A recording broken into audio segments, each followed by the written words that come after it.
picture this. You are sitting at your desk, right? It is late. Always late. Always late. And you just need a piece of software, an AI assistant, to do one simple thing. Yeah, like cleaning up a paragraph or formatting a workflow. Exactly. So you type out the instruction, hit enter, and, well, you wait. The cursor blinks. The dreaded blinking cursor. Right. The output comes back, and it is almost right, but it completely misses the actual soul of what you were trying to say. Yeah, so you reprompt it. You try to clarify. You do, but the next output is somehow worse. And it is written so confidently that you actually start, doubting your own original instruction. Oh man, I know that exact feeling. Your jaw gets tense. Yes. Your chest feels tight, and suddenly you realize you have spent like 45 minutes locked in this exhausting debate with a machine. And you're completely drained. Totally drained. So today in this deep dive, we are going to explain the hidden mechanism behind why that specific interaction feels so uniquely punishing. Welcome, everyone. Thanks for having me.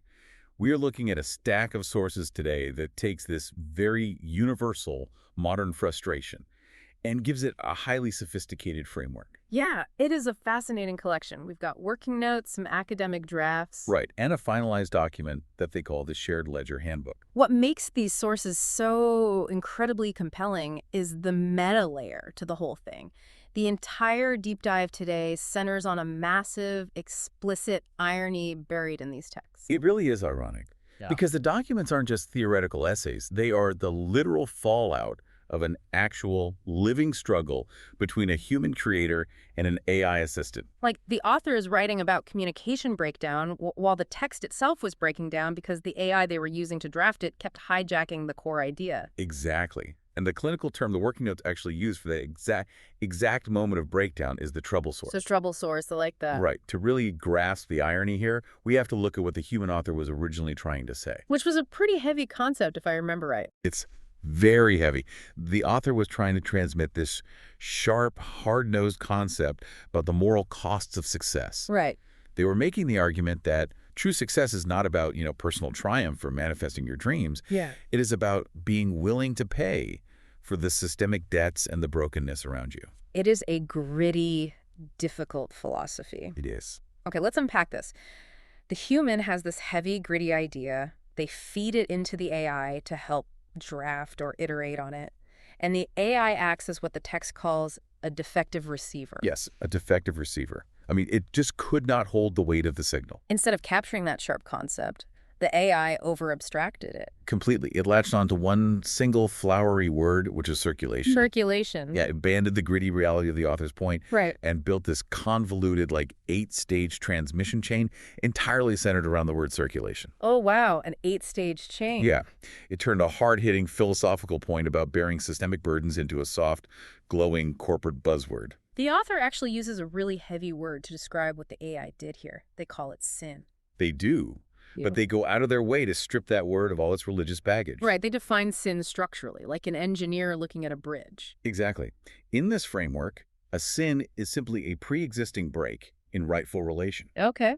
It is a failure to receive and transmit truth cleanly. So when you look at it that way, a piece of software can structurally participate in sin without possessing malice or intent or, a soul. Right. It participates simply by acting as a defective channel that distorts the signal and generates a consequence. A consequence that someone else now has to clean up. Which brings us to the nature of that mess. Because if a piece of software just crashes or spits out a string of error codes, it is annoying, sure. Yeah, but you just close the app and start over. Exactly. But the author argues that this specific type of AI failure is profoundly more dangerous because it produces what they call near truth. Near truth is arguably the most insidious concept in these notes. I mean, blatant nonsense is super easy to reject. Right. If it spits out gibberish, you just delete it. Exactly. But near truth has this highly seductive, adhesive power.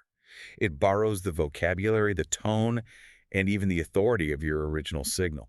But it organizes all those elements around a completely wrong center. Yes. It is like a parasite. Or maybe closer to a counterfeit $100 bill. Oh, that's a good analogy. Right. Like if somebody hands you a piece of notebook paper with 100 scrawled on it in crayon, you laugh and throw it away. Yeah, obviously. But if they hand you a bill that has the right watermark, the right paper texture, but I don't know, Benjamin Franklin's eyes are just slightly too close together. That bill will get passed around town for weeks. Exactly. It has just enough truth to sneak past our defenses. That is a powerful way to visualize what the sources call a false attractor. A false attractor. Yeah, once that counterfeit concept, like the AI's obsession with circulation, gets installed in the text, it becomes an error-generating machine. All future explanations, subsequent drafts, and logical leaps start orbiting that foundational error. It trains the audience to consistently misunderstand the core concept. So the AI isn't just failing, it is actively generating polished debris. Polished debris, exactly. Beautifully typeset, highly fluent, incredibly confident. And structurally completely misaligned. Right. And the author notes that these beautiful wrong answers contaminate the intellectual environment.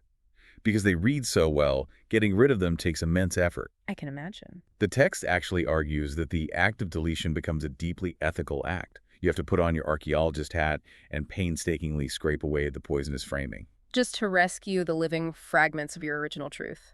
I have to admit, though, if an AI hands me an 8-page, beautifully written, flawlessly formatted document, my instinct is absolutely to just use it. Of course, it's tempting. Right. I'd probably think, well, maybe it knows something I don't. Maybe circulation is actually a better way to frame this. So why is the author so adamant that preserving this contaminated brilliance is dangerous? Because accepting that polished output betrays the very structure of the truth you were trying to tell. How so? Well, a brilliant insight is structurally delicate. Its force depends on exact proportions and the right relationship between concepts. Okay, I follow. If you swap out a foundational load-bearing pillar for something that just looks pretty, you replace a living idea with a counterfeit ecology. And the temptation to just shrug and let the wrong version stand is exactly what leads the creator into a severe psychological trap. Yes, the texts refer to this as the double bind. Here is where it gets really interesting, because this double bind of automated rework forces you into a corner with two terrible options. Right, option A and option B. Option A is you just give up, you start pushing, you accept the false ecology. And you let that distorted, flowery AI output stand as your final work. Which betrays the whole idea. So what is option B? Option B is you keep pushing.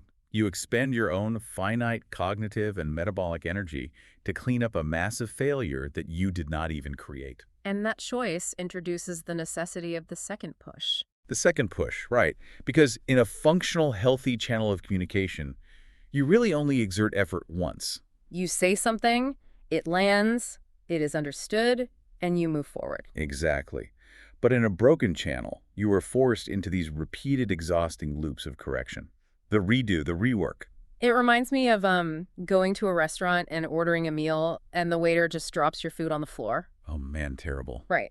But instead of apologizing, the restaurant hands you a mop, makes you clean it up, charges you for the ruined food, and then makes you pay full price again for the replacement meal. That is a perfect framing. Yeah. You're paying twice. You paid the initial energy to conceive the truth, and now you are paying a massive tax to clean up the wreckage generated by the AI's inability to receive it. And this completely upends the fantasy most of us hold about what it means to be successful. We tend to think success means having a brilliant idea and seamlessly manifesting it into reality. But these sources argue something much more difficult. True success is the forced resolution of an idea through every node where reality failed to receive it. The forced resolution through every node where reality failed to receive it. That is heavy. It really is. It means that creating anything real requires pushing through the friction of a broken medium. Incarnation is inherently noisy. Inherently noisy, yes. But I want to dive into the actual cost of that friction, because the text goes way beyond just saying, oh, it is really annoying to rewrite your prompt. Right. It argues that paying this unfair systemic invoice has a literal physiological toll. A physical toll on your body. Exactly. The sources introduce this clinical concept called social allostasis. Okay, social allostasis. The fundamental argument here is that the human body acts as the physical ledger, where relational and technical costs are paid. Wait, the body is the ledger? Yes. Tutoring a tool back to reality is not just a mental exercise. Yeah. It actually requires the nervous system to mobilize. Let's pause and make sure we really define allostasis, because we hear about homeostasis a lot, right? Body keeping things stable, like your temperature. Sure.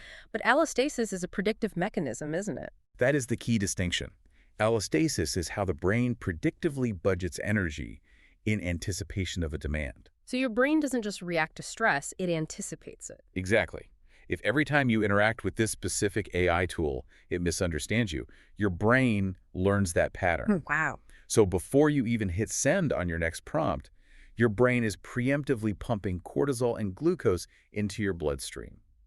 It is budgeting energy for a constant state of conflict. It's like bracing for a punch or walking on a sheet of ice. Your muscles are tense before you even slip because your brain knows the environment is hostile. Spot on. So when you are trapped in that double bind doing the redo and the rework, your brain is constantly stuck in that bracing state. Which leads directly to what the clinical notes call allostatic interoceptive overload. Yes.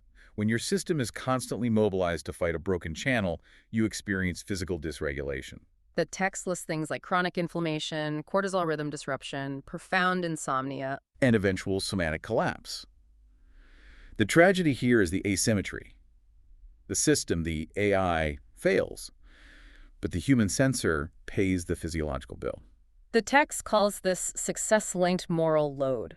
You feel the pain locally, inside your own nervous system, for a structural defect that belongs to the wider field. It completely reframes the experience. It really does. When you get a tension headache after arguing with a chatbot, or your chest tightens when an automated system forces you to manually enter your data for the 5th time, it is not just frustration. Your body is literally paying the ledger. You are absorbing the metabolic cost of a broken channel. Honestly, if my body is taking a literal, measurable hit, like spiking my cortisol and causing inflammation just from correcting a piece of software, my instinct is to just close the laptop and quit. Understandably. So does the author actually think it is worth pushing through that physical toll? How does a creator survive this without just burning out entirely? To survive it, the creator has to fundamentally shift their relationship to that friction.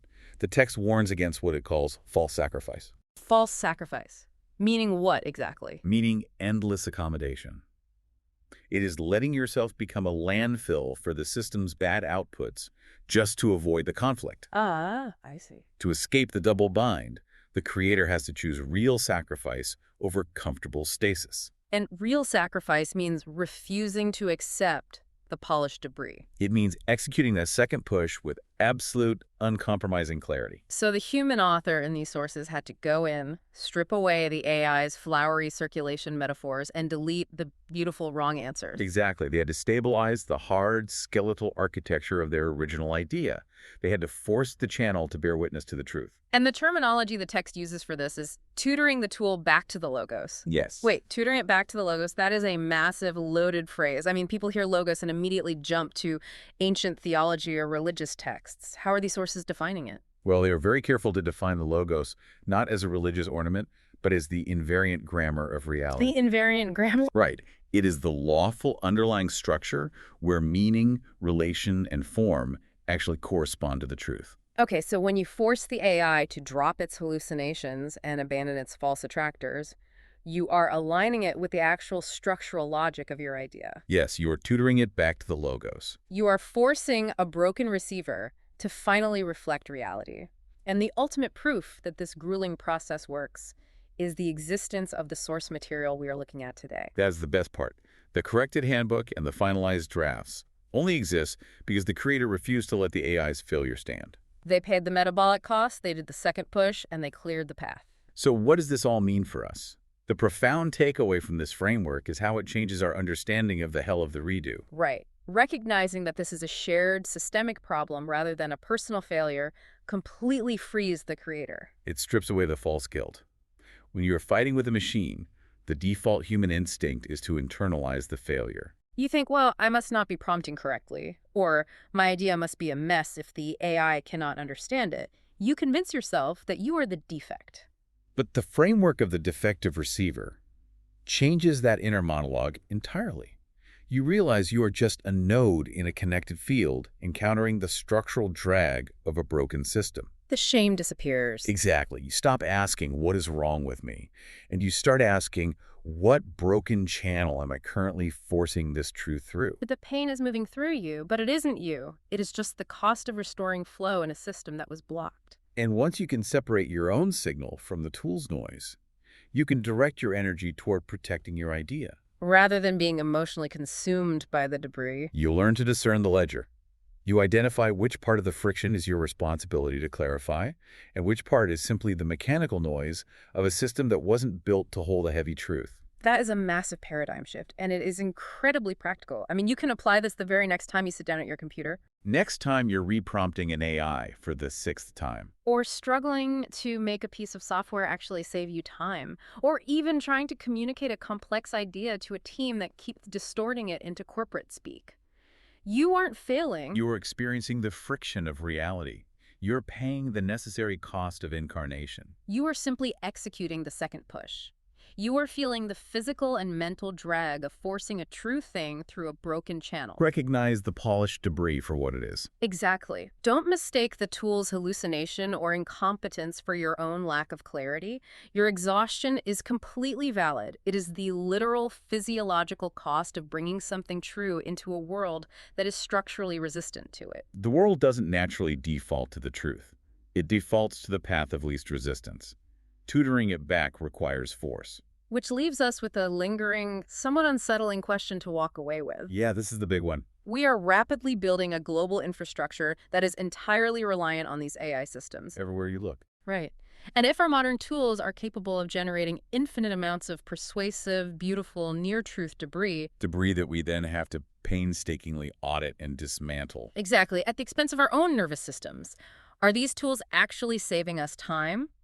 Or have we simply shifted our human labor away from the joy of creation and replaced it with the exhausting physiological burden of excavation? That is the defining question for the next decade of technology. Are we creators, or are we just cleaning up the ledger? Something to mull over next time you're staring down a blinking cursor. Wondering why your shoulders are so tense. Thanks for joining us on this deep dive. Until next time.